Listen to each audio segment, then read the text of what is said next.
በስመ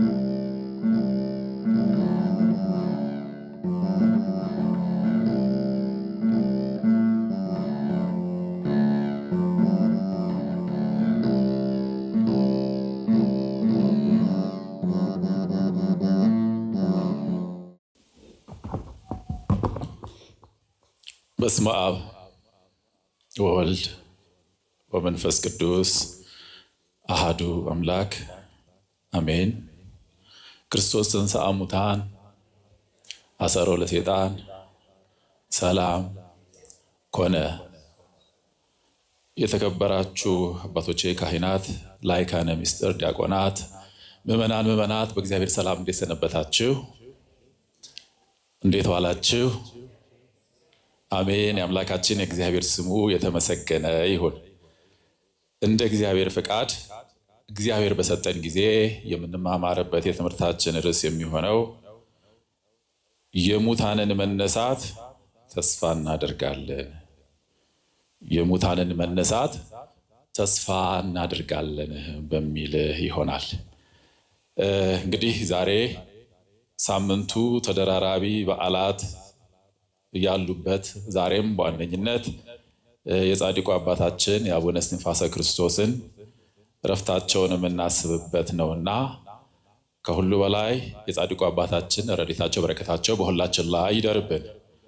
እንግዲህ ሁላችን እንደምናውቀው ጠዋት በነበረው መርሃ ግብር በስፋት እንደተማማራችሁ ተስፋ አድርጋለሁ። ጻድቁ አባታችን ገና ከሕፃንነታቸው ከልጅነታቸው ከእናታቸው ማኅፀን በወጡ ጊዜ ስብሐት ለአብ ስብሐት ለወልድ ስብሐት ለመንፈስ ቅዱስ ብለው ፈጣሪያቸውን ያመሰገኑ ገና በሕፃንነታቸው ብሉያቱን ሐዲሳቱን እንዲሁ ጠንቅቀው የተማሩ ከዛም ባለፈ በጸሎታቸው ባህር የተሻገሩ ድንቅ ተአምራቸው ብዙ ነው፣ ተዘርዝሮ የማያልቅ 40 ቀን 40 ሌሊት የጾሙ የጸለዩ ገና በሕፃንነታቸው ለመነኮሳት ሲላላኩ ያደጉ ከሕፃንነታቸው ጀምሮ በቅድስና እየኖሩ እንደሆነ ከሰሯቸው ብዙ ገቢረ ተአምራት መካከል ዕለቱን ስንዴ ዘርተው ወይን ተክለው እንዳበቀሉ፣ ጽድ ተክለው ግራር ተክለው ዕለቱን እንዳበቀሉ ብዙ ድንቅ ታምራትን እንዳደረጉ ከሁሉ በላይ ፀሐይን እንዳቆሙ አስቀድሞ በመጽሐፍ ተጽፎ እንደምናገኘው ኢያሱ ፀሐይን እንዳቆመ እሳቸውም ፀሐይን እንዳቆሙ ገድላቸው ታምራታቸው ይነግረናልና ከሁሉ በላይ ለእኛ የሚበጀው ጸሎታቸው በረከታቸውና ቃል ኪዳናቸው ነውና ለእኛም ቃል ኪዳናቸው የተሰጣቸው መሆናቸው የታወቀ የተረዳ ነውና አሁንም የጻድቁ አባታችን ጸሎታቸው በረከታቸው በሁላችን ላይ ጸንቶ ይኖር። እንግዲህ ሁልጊዜ ዓርብ የምትመጡ ምዕመናን ካላችሁ ዕለቱን ሁልጊዜ እናስባለን። አንድም በዛሬው ዕለት መጽሐፈ ስንክሳር ያነሳው በጥቂቱ ለመመልከት ያህል ቀሲስ ዘሲማስ በዛሬው ዕለት ረፍቱ ይታሰባል። ይህ ደገኛ አባት ትውልዱ ከፍልስጤማውያን ወገን የሆነ ገና በ5 ዓመቱ እናት አባቱ አሳድገው ለመምህር በሰጡት ጊዜ ሃይማኖትን፣ ሕግን፣ ስርዓትን ጠንቅቆ የተማረ ከፍ ባለ ጊዜም ለመምህሩ አመንኩሰውት ድቁናን እንደተቀበለ በበጎ ስራ የጸና ሌት ተቀን የሚጾም የሚጸልይ እንደሆነ ታሪኩ ገድሉ ይነግረናልና ይህ ደገኛ አባት በጣም ከተለየው ስራዎቹ መካከል በአንድም በሌላ ጸሎት የማያቋርጥ ሁልጊዜም አንደበቱ ለምስጋና የተከፈተ ሲመገብ ሲሰራም ሁልጊዜ እግዚአብሔርን ያመሰግን እንደነበረ ይነገራልና 45 ዓመት ከቆየ በኋላ 45 ዓመት ቆይቶ ቅስና እንደተቀበለ ከዚያም ምናልባት ሁልጊዜም በተጋድሎ ላይ ፈተና አይጠፋምና ሰይጣን ዲያብሎስ በአንድም በሌላ በትዕቢት እንደፈተነው መቼም እኔና እናንተም በትዕቢት እንፈተናለን እንላለን። ትዕቢት የሚፈተኑት የበቁ አባቶች ናቸው። አባቶች ሲበቁ ነው እኛ ምን አለንና በምናችን ታበን እንፈተናለን ነው ጥያቄውና ይህም ደገኛ አባት ከበጎ ስራ ያልሰራሁት ምን አለ ብሎ ሲታበይ መልአኩን ልኮ ጌታ ራራለትና ከሱ የበረቱ የጸኑ ደጋግ አባቶችን አሳየውን። በዚህም ጊዜ ታራሚ ሆኖ ጸንቶ በተጋድሎ ጸንቶ የኖረ ደገኛ አባት ነው። ይህ ደገኛ አባት በ93 ዓመቱ በዛሬው ዕለት ረፍት ሆኗልና ጸሎቱ በረከቱ በሁላችን ላይ ጸንቶ ይኖር። ከዚህ ባለፈ በዛሬው ዕለት ሌላው የሚታሰበው ሊቀ ጳጳስ አባ ስንቲዮስ ዘእስክንድርያ ይታሰባልና ለእንቲዮስ ከምንም በላይ አማሌቃውያን ዛሬ ላይ በክርስቲያኖች ላይ መከራ የሚያጸኑት በእነሱም ላይ ባጸኑ ጊዜ በትምህርተ መስቀል አማሌቃውያንን ድል የነሳቸው ደገኛ አባት ነውና የዚህም አባት ጸሎቱ በረከቱ በሁላችን ላይ ጸንቶ ይኖር። እንግዲህ ሳምንቱ ሁሉ በዓላት ናቸው እንደምናውቀው። ሰኞ ማዕዶት ብለናል፣ ከዛም ቶማስ ብለናል፣ አልዓዛር ብለናል፣ ሐሙስ አዳም ብለናል። ከዛም ባለፈ ዛሬ ደግሞ ቅድስት ቤተክርስቲያን እንላለን። ከሁሉ በላይ ዛሬ ቤተክርስቲያን ስንል የምንታሰበው ህንጻው ቤተክርስቲያን ሲሆን እኛ ምዕመናን የምንታሰብበት ነው። ቤተክርስቲያን በትንሣኤ በክርስቶስ ትንሣኤ እንደተመሰረተች እርሱ ቤዛ በመሆኑ እንደመመስረቷ በዛሬው ዕለት በስፋት ይተረካልና እንግዲህ ሳምንቱ ሁሉ በብዛት ቤተክርስቲያን ብዙ የሚነገር ምስጢር አላትና ሁሉን ዘርዝረን ስለማንጨርሰው ከጊዜ አንጻር አስቀድመን ወደ ጀመርነው ወደ ትምህርታችን ርዕስ የምንመለስ ይሆናል። እንግዲህ አስቀድሜ የትምህርቱን እንደተናገርኩት የሙታንን መነሳት ተስፋ እናደርጋለን። ይህንን ሁልጊዜ እንለዋለን። ስለ የትኞቹ ሙታን ነው የምናወራው? አንዳንዴ የምንጸልየውን ጸሎት ተርጉመን መጸለይ መማር አለብን። የምንጸልየውን ጸሎት ትርጉሙን በሚገባ ማወቅ መቻል አለብን። አንዳንዴ ስለ ሶስተኛ ወገን የምናወራ እንመስላለን። አንዳንዶቻችን የሙታንን መነሳት ተስፋ እናደርጋለን ስንል እኛ ምናልባት ራሳችንን ከዚህ ውጭ አድርገንም እንዳይሆን እሰጋለሁ። ይህንን እንግዲህ በጸሎት ሃይማኖት ላይ ሁሌም የምንጸልየው ጸሎት ነው። ትምህርቱን በስፋት ወደ ኋላ ላይ ስንገባ የምንመለከተው ይሆናል። ሃይማኖተ አበው ምዕራፍ አንቀጽ 3 ቁጥር 13 ላይ እንዲህ ይላል። አባታችን አዳም በበደል በፍርድ ተይዞ ሲጎዳ እግዚአብሔር ወልድ በእርሱ ፍቃድ፣ በባህሪ አባቱ በእግዚአብሔር ፍቃድ፣ በባህሪ ሕይወቱ በእግዚአብሔር መንፈስ ቅዱስ ፍቃድ ባህሪ ሰብን ሊያድን በሰማይ ካሉ መላእክት ተሰውሮ በድንግል ማኅፀን ተወሰነ። የሚለወጥ ስጋን ተዋሃደ። መለወጥ ይስማማው የነበረ ስጋን የማይለወጥ አደረገው። ስለዚህም በተዋሃደው በሞዓቲ አዳም ስጋ ተገልጦ የማይለወጥ ባህሪ ያለው ቃል የሚለወጥ ባህሪ ባለው ስጋ በሞት በፍዳ የተያዙትን በወንጌሉ አዳናቸው።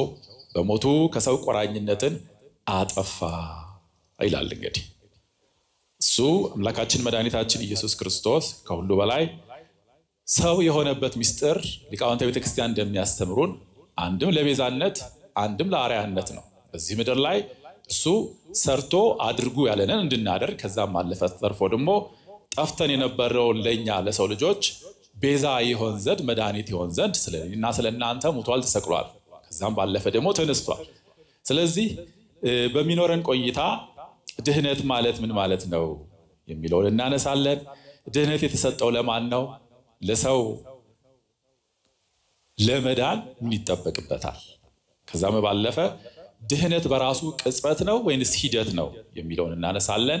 ሞት ምንድን ነው የሚለውን እናነሳለን። ከዛም ባለፈ ከሞት በኋላ ያለው ሕይወት ምን ይመስላል? ትንሣኤ ሙታንስ ምንድን ነው? ስለምን ትንሣኤ ሙታንን ተስፋ እናደርጋለን የሚሉትን እናነሳና በስተመጨረሻም እንዴት የሙታንን መነሳት ተስፋ እናድርግ፣ እንዴት ሆነንስ የሙታንን መነሳት ተስፋ እናድርግ የሚለውን የምናነሳ ይሆናል። እግዚአብሔር መንፈስ ቅዱስ በጉባኤያችን መካከል ተገኝቶ ምስጢሩን፣ ጥበቡን፣ እውቀቱን ለሁላችን ይግለጥልን። አላቆያችሁም፣ አጠር አድርገን ነው የምንመለከተው በጥያቄና መልስ መልክ። ስለዚህ ልባችንን ሰብስበን እንደሚገባ ልንረዳ ያስፈልጋል። ሁልጊዜ ከትንሣኤ ባሻገር የትንሣኤውን ጥቅሙን በአንድም እንደ ክርስቲያን ልናውቀው ልንረዳውም ስለሚያስፈልግ ማለት ነው። እንግዲህ ድህነት ማለት ምን ማለት ነው ስንል ፍጹም ከኃጢአትና በኃጢአት ምክንያት መጥቶብን ከነበረ ዕዳ ነፃ መሆን ማለት ነው። አሁን ይሄን ለሚጠይቁን ሁሉ መልስ መስጠት ስላለብን ድህነት ማለት ኦርቶዶክሳዊ የድህነት ትምህርት ማለት ምን ማለት ነው ስንል ከኃጢአትና በኃጢአት ምክንያት መጥቶብን ከነበረው ፍዳ መከራ ነፃ መሆን ማለት ነው። ዳንን ምንለው ስለዚህ ከኃጢአትና በኃጢአት ምክንያት መጥቶብን ከነበረው ፍዳ መዳን መሆኑን በሚገባ ልንረዳ ያስፈልጋል። ስለዚህም ነው አስቀድሞ የሰው ልጅ በኃጢአት ምክንያት አጥቶት የነበረውን ጸጋ ዳግም ተመልሶለታል። ያ ጸጋ ምንድን ነው ስንል ከእግዚአብሔር ጋር የነበረን ህብረት በኃጢአት ምክንያት ተቋርጦ የነበረው ኋላ ላይ በትንሣኤ ዳግም ከእግዚአብሔር ጋር የነበረን ህብረት እንዲመለስልናል ማለት ነው፣ ተመልሶልናል ማለት ነው። ስለዚህ ኦርቶዶክሳዊ መዳን ትምህርት ምንድን ነው ስንል አንድም መዳን ማለት በኃጢአትና በኃጢአት ምክንያት መጥቶብን ከነበረው ፍዳ ነፃ መሆን ማለት ነው። ይህን ካልን ሰው ከእግዚአብሔር እንዴት ተለየ ስንል ሁላችንም የምናውቀው ነው። አባታችን አዳም እናታችን ሔዋን ባለመታዘዛቸው አስቀድሞ እግዚአብሔር አምላክ ሲፈጥራቸው ሁሉን ፈቅዶ ሁሉን ሰጥቷቸው አንድ ጽን በፈጣሪና በፍጡር መካከል ያለች ሕግን ይማሩበት ዘንድ ፈጣሪና ፍጡርን የምትለየውን ዕፅ አትብሉ የተባሉትን በሉ።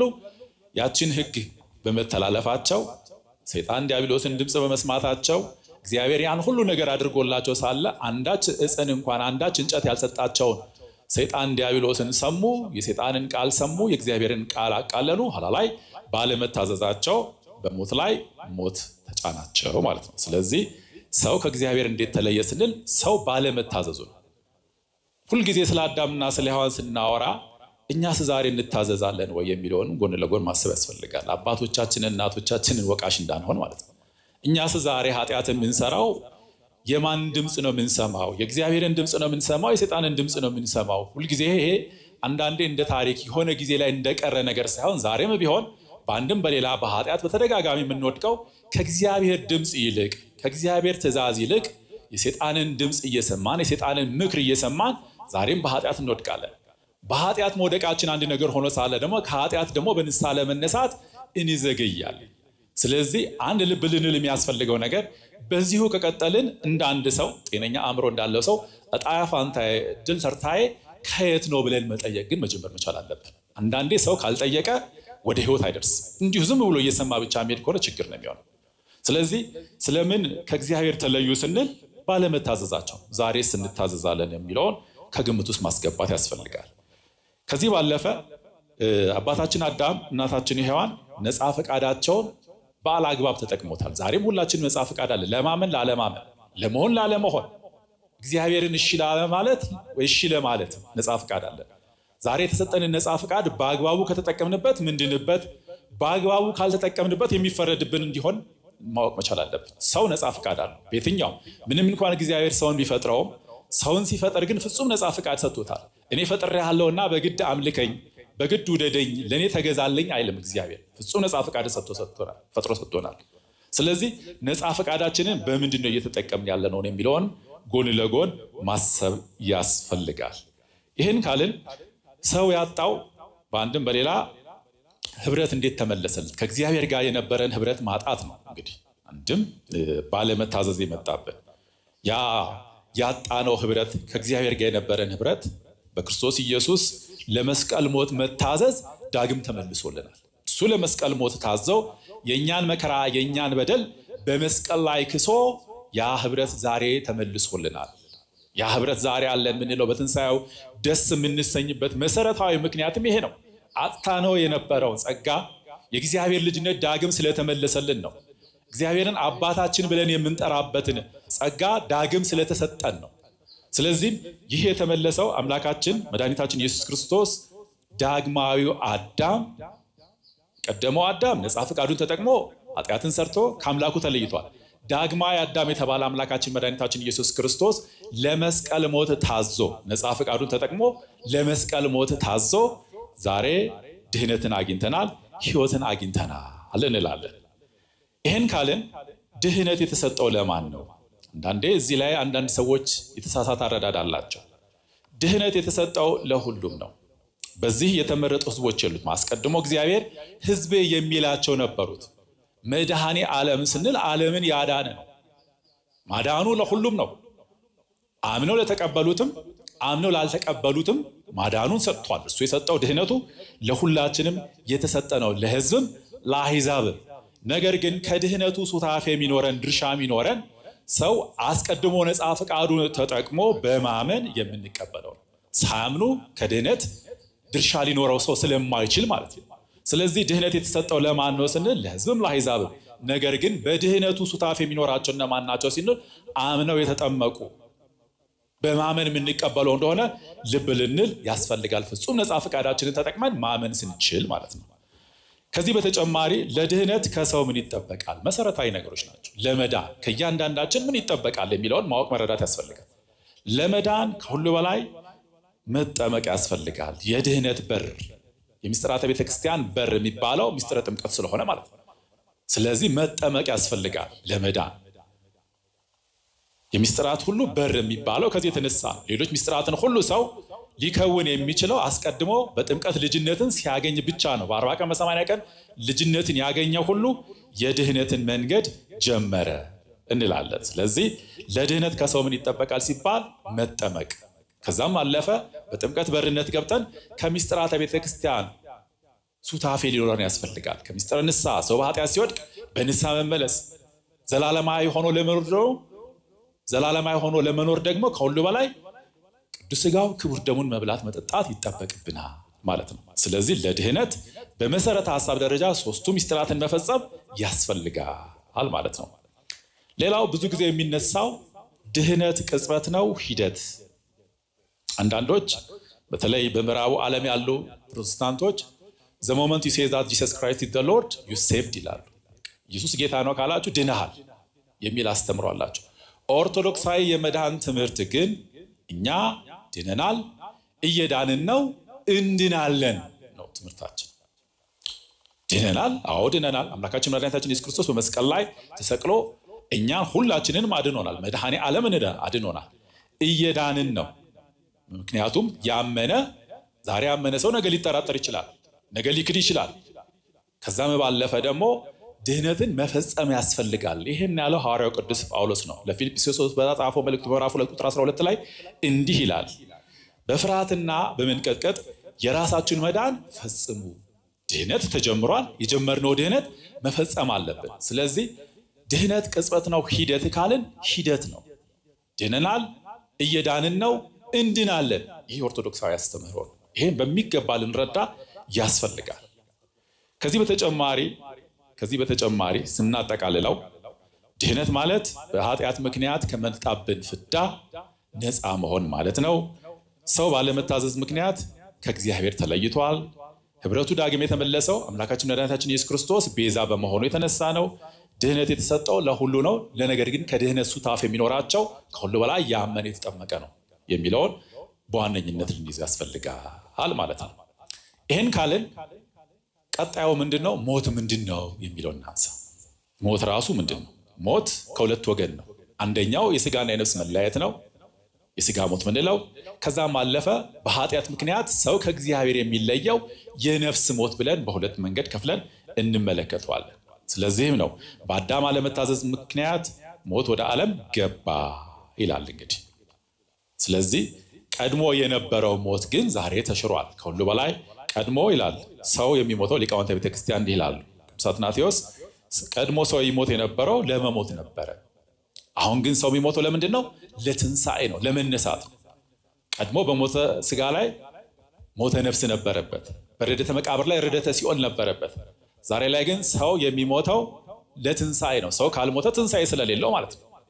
ምን ሞተው ዛሬ ላይ በትንሣኤ ስለሆነ ማለት ነው። ስለዚህ ይሄ መሰረታዊ ነገር ነው። ሞት ከሁለት ወገን ነው። የስጋ ሞት ለማንም አይቀርም።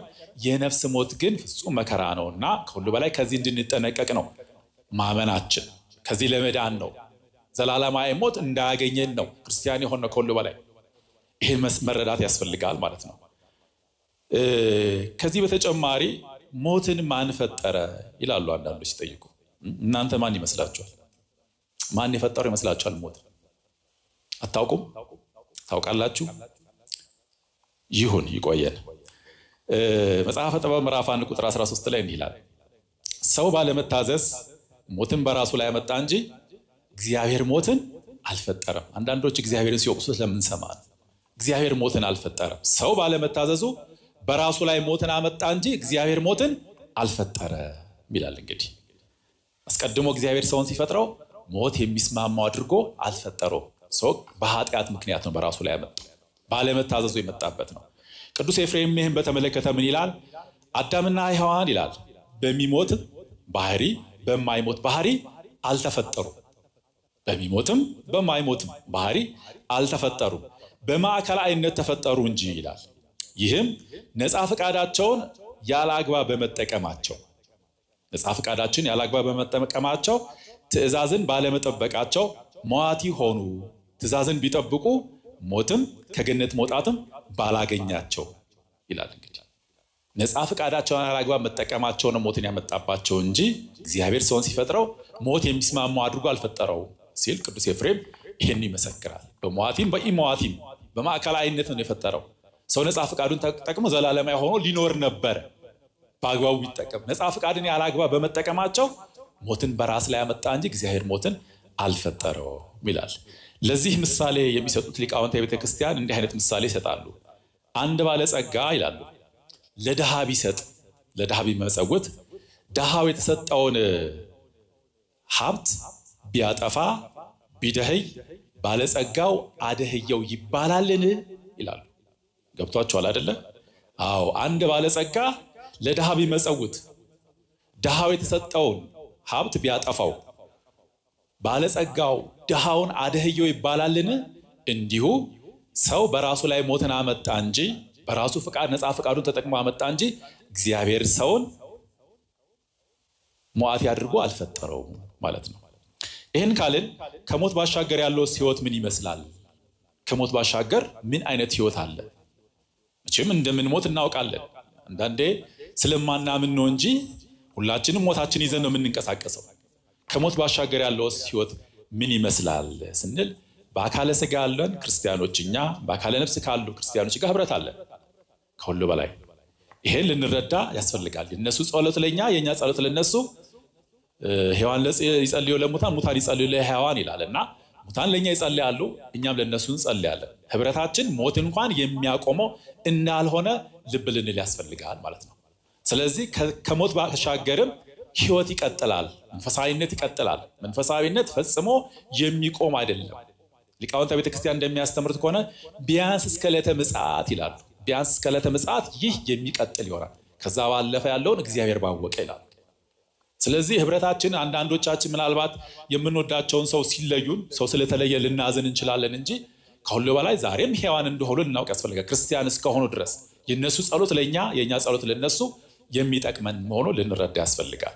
ስለዚህ ሞት ከምንም በላይ መቃብር የሚያቆመን እንዳልሆነ፣ የክርስቲያኖች የስጋ ሞት መቃብር የሚያቆሙ እንዳልሆነ፣ ህብረታችን በአካለ ስጋ ያለን ክርስቲያኖች፣ ቤተክርስቲያን ሲባል አንድም ትርጉሙ እኮ ይሄ ነው። በአካለ ስጋ ያለን እኛ ክርስቲያኖች እና በአካለ ነፍስ ያሉ ክርስቲያኖች ህብረት ጭምር ነው። ይሄን መረዳት ያስፈልጋል። ሁለተኛ መቃብያን ምዕራፍ 12 ቁጥር 39 ላይ ነው። ስለዚህ ይሄን በሚገባ ልንረዳ ያስፈልጋል። ሐዋርያው ቅዱስ ጳውሎስም እንዳለው ሞት ወይ መውጊያ የት አለ? ሲኦል ድል መንሳት የት አለ? ያለው አንድም የስጋ ሞት የእኛን ህብረት የሚያቋርጥ እንዳልሆነ ልብ ልንል ያስፈልጋል ማለት ነው። ይሄን ካልን ትንሣኤ ሙታንስ ምንድን ነው? እኛ እንጸልያለን፣ የሙታንን መነሳት ተስፋ እናደርጋለን እንላለን። ትንሣኤ ሙታንስ ራሱ ምንድን ነው የሚለውን እናንሳ። ትንሣኤ ሙታን ማለት በዓለም መጨረሻ ሙታን የእግዚአብሔርን ድምፅ ሰምተው ከሁሉ በላይ ነፍሳቸው ከስጋቸው ጋር የሚዋሃድበት ወይንም ነፍሳቸው ከስጋቸው ጋር ተዋህዳ የሚነሳበት ምስጢር ነው። ይህን ያመነ ክርስቲያን ካልሆነ በስተቀር ሊረዳው አይችልም።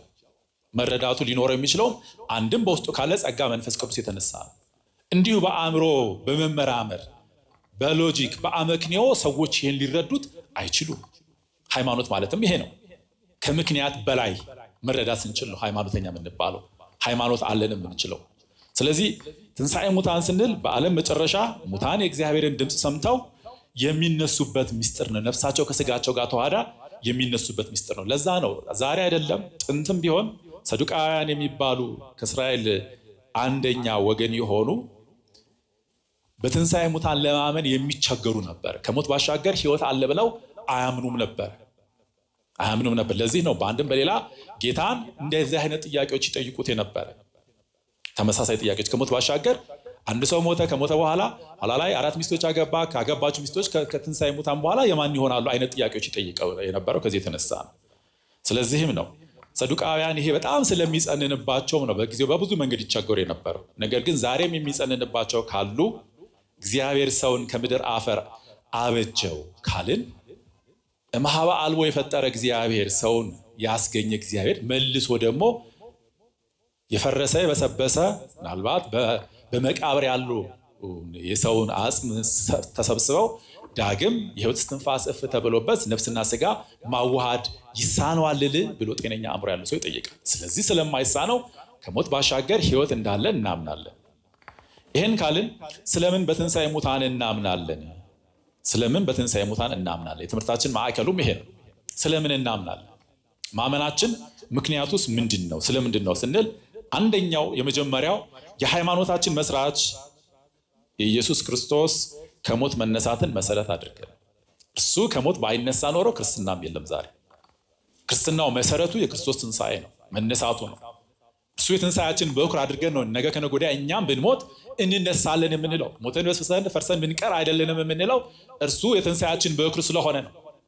ስለዚህ ስለምን ትንሣኤ ሙታንን ተስፋ እናደርጋለን ስንል የክርስቶስን ትንሣኤ መሰረት አድርገን፣ ከዚህ ባለፈ የክርስትና መነሻውም መድረሻውም ትንሣኤ ስለሆነ ነው። ክርስትና መነሻውም መድረሻውም ትንሣኤ ስለሆነ ነው። ከዚህ የተነሳ ሙታንን መነሳት ተስፋ እናደርጋለን። ከዚህ ባለፈ ጌታ ሰው የሆነበትም ምስጢር ይሄን ነው። ሰውን ለማዳን ነው። ድህነታችን የተፈጸመው በዚህ ነው። ከሁሉ በላይ እሱ ተወለደ እንዳለ በየጥቂቱ አደገ፣ ኋላ ላይ በ30 ዘመኑ ተጠመቀ፣ ዞሮ አስተማረ፣ የቃሉን ትምህርት የእጁን ተአምራት አዩ። ይሄ ሁሉ ማዕከሉ ነው።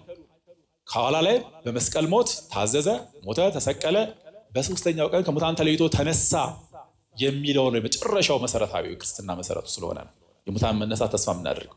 እስከዚህ ደረጃ ሁሉ ያሉት ሂደቶች ናቸው እንጂ የመጨረሻው ግብ የሱ መነሳት። ከዛ ባለፈ ስለምን የሙታንን መነሳት ተስፋ እናደርጋለን ስንል የወንጌል የምስራች ትንሣኤ ስለሆነ ነው። ተነስቷል ነው የምንለው አይደል? አሁን ሲዘመር አልነበር? በቃ የምስራቹ ነው፣ ተነስቷል። መቃብር ይዘዋል ብለው የነበሩ ምናልባት እንደ ሰውኛው ከዚህ ቀደም በብዙ መንገድ እሱን ሩቅ ሲበላው ሎቱ ስብሐት ያስቡ የነበረው ኋላ ላይ እሱ ሞትን ድል አድርጎ መነሳቱ ነው ከምንም በላይ የሙታንን መነሳት ተስፋ እንድናደርግ የሚያደርገን።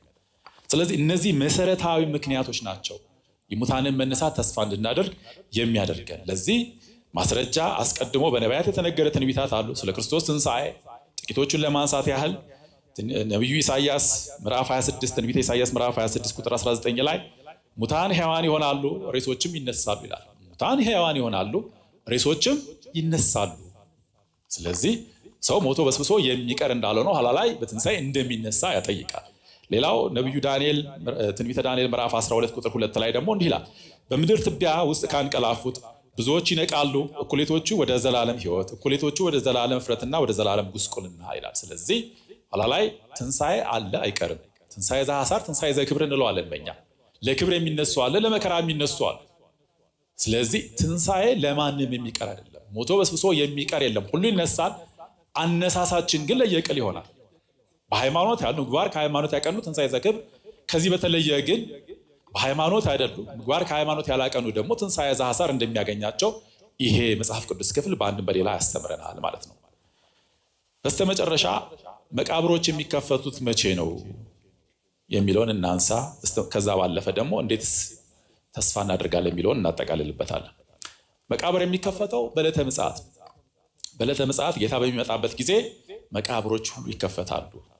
እንዲህ ይለናል ዮሐንስ ወንጌል ምዕራፍ 5 ቁጥር 28 ላይ በመቃብር ያሉ ሁሉ ድምፁን የሚሰሙበት ሰዓት ይመጣል። በመቃብር ያሉ ሁሉ ድምፁን የሚሰሙበት ሰዓት ይመጣል። መልካም ያደረጉ ለሕይወት ትንሣኤ፣ ክፉ ያደረጉ ለፍርድ ትንሣኤ ይወጣሉና። ያችሁ ትንሣኤ በሁለት ወገን ያለ ይሄን ድምፁን የሚሰሙበት ሰዓት ይመጣል። ዛሬ ላይ ሰዎች በዘፈቀደ እንደመመላለሳችን ምናልባት ዛሬ ላይ ሰው በሃይማኖት ካልሆነ ይህን ባለመረዳቱ ምክንያት ነገ ከነገ ወዲያ ከፍርድ የሚድንበት ምክንያት አይደለም። ስለዚህ ኋላ ላይ ድምፁን የሚሰሙ ሁሉ ይነሳሉ። የሚነሱት አነሳስ ግን ለየቅል ነው። በሃይማኖት ያሉ ለክብር ይነሳሉ። ከሃይማኖት በአፍ ያሉት ደግሞ ለሐሳር ለመከራ የሚነሳሉ፣ ለዘላለም ጉስቁልና የሚነሳሉ ማለት ነው። ስለዚህ ይህን ሁልጊዜ ልናስብ ያስፈልጋል። በጸሎታችን ሁልጊዜ የምንጸልየው ከዚህ የተነሳ ነው። የእኛ የክርስቲያኖች ሕይወት ዘላለማዊ ሕይወትን ተስፋ አድርገን የምንኖረው ትንሣኤ ድልድይ ስለሆነ ነው።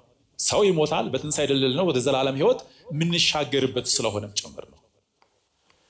ከዚህ ባለፈ በመጨረሻ እንዴት ሆነን መነሳትን ተስፋ እናድርግ የሚለው ነው መሰረታዊ ነገር። ትንሣኤ ከሁለት ወገን ነው። ላስተምሮ ትንሣኤ ከሁለት ወገን ነው። ፊተኛው ትንሣኤ አለ፣ ሁለተኛው ትንሣኤ አለ። ፊተኛው ትንሣኤ የመጀመሪያው ትንሣኤ ማለት ትንሣኤ ልቦና የምንለው ማለት ነው። ሁለተኛው ትንሣኤ ደግሞ ትንሣኤ ዘጉባኤ የምንለው ማለት ነው። ዮሐንስ ራእይ ምዕራፍ 20 ቁጥር 6 እንዲህ ይላል፣ በፊተኛው ትንሣኤ እድል ፈንታ በፊተኛው ትንሣኤ እድል ያለው ብፁዕ ቅዱስ ነው፣ ሁለተኛ ሞት በእርሱ ላይ ስልጣን የለውም ይላል። በፊተኛው ትንሣኤ አለ። አንድ ትንሣኤ እንዳለ ነው የምናውቀው። ነገር ግን ትንሣኤ ከሁለቱ ወገን እንደሆነ ሲያጠይቀን በፊተኛው ትንሣኤ እድል ያለው ብፁዕ ቅዱስ ነው፣ ሁለተኛ ሞት በእርሱ ላይ ስልጣን የለውም ማለት። ፊተኛው ትንሣኤ የተባለ ሰው በኃጢአት ምክንያት ሞቶ ከነበረ በንስሐ የሚነሳው ነው። ትንሣኤ ልቡና የምንለው። ፊተኛው ትንሣኤ የምንለው ትንሣኤ ልቡና ማለት ነው። በፊተኛው ትንሣኤ ድል ያለው ብፁዕ ቅዱስ ነው የተባለው ትንሣኤ ልቦና በኃጢአት ወድቆ ሳለ በንስሐ የሚመለስ ሰው ሲል ነው። ትንሣኤ ልቦና ያለው ሰው ብፁዕ ቅዱስ ነው፣ ሁለተኛው ሞት በእርሱ ላይ ስልጣን የለውም ይላል። ሁለተኛ ሞት የተባለው የሞተ ስጋን ሞተ ስጋ ሳይሆን ዘላለማዊ ሞት ነው። የስጋ ሞትማ ለማንም አይቀርም። ሁሉም ሰው ዛሬ ላይ በብሔረ ሕያዋን ያሉ ቅዱሳን ሳይቀሩ ኋላ ላይ በትንሣኤ መነሳት የሚችሉት ዳግም መጥተው ሞተው ከተነሱ መሞት አለባቸው። ስለዚህ ሁለተኛ ሞት የተባለው የስጋ ሞት ሳይሆን ዘላለማዊ ሞት ነው። ዘላለማዊ ነው። እኔና እናንተ ተስፋ የምናደርገው ከሁሉ በላይ ሁለተኛውን ትንሣኤ ነው። ትንሣኤ ዘጉባኤ ኑ የአባቴ ቡሩካን የሚለውን ድምፅ የምንሰማበትን ትንሣኤ ነው ተስፋ የምናደርገው። ወንሰይፎ ትንሣኤ ሙታን ስንል የሙታንን መነሳት ተስፋ እናደርጋለን ስንል ተስፋ የምናደርገው ሁለተኛውን ትንሣኤ ትንሣኤ ዘጉባኤ። በእርግጥ የመጀመሪያውም ትንሣኤ ያልሆነልን ካለን እሱንም ቢሆን እግዚአብሔርን ልንለምን ያስፈልጋል። ትንሣኤ ልቦና ስለሚያስፈልገን ማለት ነው። ትንሣኤ ልቦና ከሌለን ኋላ ላይ በትንሣኤ ዘጉባኤ ኑ የአባቴ ቡሩካን የሚለውን ድምፅ እንዳንሰማ እንሆናለን ማለት ነው። ስለዚህ ልብ ልንለው የሚያስፈልገው መጀመሪያው መሰረታዊ ነገር ምንድን ነው? ፊተኛው ትንሣኤ ሳንነሳ ሁለተኛውን ትንሣኤ ተስፋ እናደርጋለን ማለት እንዲሁ ዝም ብሎ ጩኸት ነው። ሁልጊዜ እንጸልያለን። የሙታንን መነሳት ተስፋ እናደርጋለን፣ የሙታንን መነሳት ተስፋ እናደርጋለን፣ የሙታንን መነሳት ተስፋ እናደርጋለን ማለት በራሱ ብቻው ትርጉም የለው። የሙታንን መነሳት ተስፋ ማድረግ ካለብን ፊተኛውን ትንሣኤ መነሳት መቻል አለብን ማለት ነው። ፊተኛው ትንሣኤ የሚያስፈልጋቸው እነማን ናቸው ያልን ከሆነ በኃጢአት የወደቅን ከሆነ በንስሐ መነሳት አለብን ማለት ነው። ትንሣኤ ልቦና ያስፈልገናል ማለት ነው። ስለዚህ ይህን ጸሎት ሁላችንም እንጸልየዋለን፣ ሁልጊዜም እንናገረዋለን። ነገር ግን ተርጉመን ልንጸልየው ያስፈልጋል። የሙታንን መነሳት ተስፋ እናደርጋለን ስንል ስለሌላ ሙታን አይደለም። እኔ ሟቲ ነኝ፣ እኔ ሟች ነኝ፣ ሞቼ ግን በስብሼ መቅረት የለብኝም፣ በትንሣኤ መነሳት አለብኝ፣ ትንሣኤ ዘክብርን ማግኘት እፈልጋለሁ የሚል ካለ ከሁሉ በላይ ትንሣኤ ልቦና መነሳት ያስፈልገዋል። ምክንያቱም ከሁሉ በላይ ቀደም ብለን እንዳልነው ኋላ ላይ መከራ እንዳለም ልብ ልንል ያስፈልጋል። ትንሣኤ ለሁሉም ነው። ትንሣኤ ዘሐሳር እንዳያገኘን መጠንቀቅ ያስፈልጋል። ያዕቆብ ዘሱሩግ በቅዳሴው እንዲህ ይለናል ለማጠቃለል። ያን ጊዜ አለ በትንሣኤ ዘጉባኤ ማለት ነው። ያን ጊዜ ምድር አደራዋን ትመልሳለች። አስተውሉ፣ ምድር አደራዋን ትመልሳለች፣ እናትም የሴት ልጇን ጩኸት አትሰማም። ሁላችንም በየራሳችን ነው የምንቆመው። ያን ጊዜ ምድር አደራዋን ትመልሳለች፣ እናትም የሴት ልጇን ጩኸት አትሰማም። ያን ጊዜ በሕይወት ዘመን የሰራችው የነፍስ ስራዋ ይገለጣል። ዛሬ ተሸፋፍነን በልብስ ተሸፍነን እንዳለ ያለ ማንነት አይደለም። የዛን ጊዜ አለ በሐልዮ በነቢብ በገቢር የሰራነው ኃጢአት ሁሉ ንስሐ ካልገባንበት የሰራናቸው ኃጢአቶች ሁሉ ይገለጣሉ ማለት ነው። ያን ጊዜ ምድር አደራዋን ትመልሳለች፣ እናትም የሴት ልጇን ጩኸት አትሰማም። ያን ጊዜ በሕይወት ዘመኗ የሰራችው የነፍስ ስራዋ ይገለጣል። በዚያን ጊዜ ትምረን ይቅር ትለን ዘንድ በበላነው ስጋ በጠጣነው ደምህ ተማጽነናል። አንተ ስጋዬን የበላ ደሜን የጠጣ የዘላለም ሕይወት አለው ብለሃልና። አያችሁ፣ ስጋውን የበሉ ደሙን የጠጡ የዚያን ጊዜ እሱን የሚማጸኑበት ከምንም በላይ አንድ ነገር አላቸው። አንተ ስጋዬን የበላ ደሜን የጠጣ የዘላለም ሕይወት አለው ብለሃል እና ከምንም በላይ እንዲህ ምግባር ከሃይማኖት አቅንተው በንስሐ ተመላልሰው አረፍተ ዘመን የገታቸው ሰዎች ከምንም በላይ ኋላ ላይ የሚጠብቃቸው መከራ ሳይሆን ሕይወት መሆኑን ልብ ልንል ያስፈልጋል ማለት ነው። ከዚህ በተለየ መንገድ ግን የቱንም ያህል ብንጾም፣ የቱንም ያህል ብንጸልይ፣ የቱንም ያህል ብንመጸውት፣ በተቻለ መጠን በመንፈሳዊ ሕይወት ብንመላለስ መልካም ሆኖ ሳለ ሰው ትንሣኤ ልቡና ሳይኖረው በኃጢአት ወድቆ ጎስቁሎ እንዲሁ እየተመላለሰ በንስሐ ሳይመለስ ትንሣኤ ልቦናን ሳይነሳ በትንሣኤ ሙታንን ተስፋ እናደርጋለሁ ማለት እንዲሁ ዝም ብሎ ከንቱ ጩኸት እንዳይሆንብን ልንጠነቀቅ ያስፈልጋል ማለት ነው። ያስተማረን የመከረን የቅዱሳን አምላክ እግዚአብሔር ስሙ የተመሰገነ ይሁን። በተማርነው ትምህርት 30-60 ዓመቱ ያማረ ፍሬ እንድናፈራ እግዚአብሔር አምላክ ሁላችንን ይርዳን። ወስብሐት ለእግዚአብሔር ወለወላዲቱ ድንግል ወለመስቀሉ ክቡር።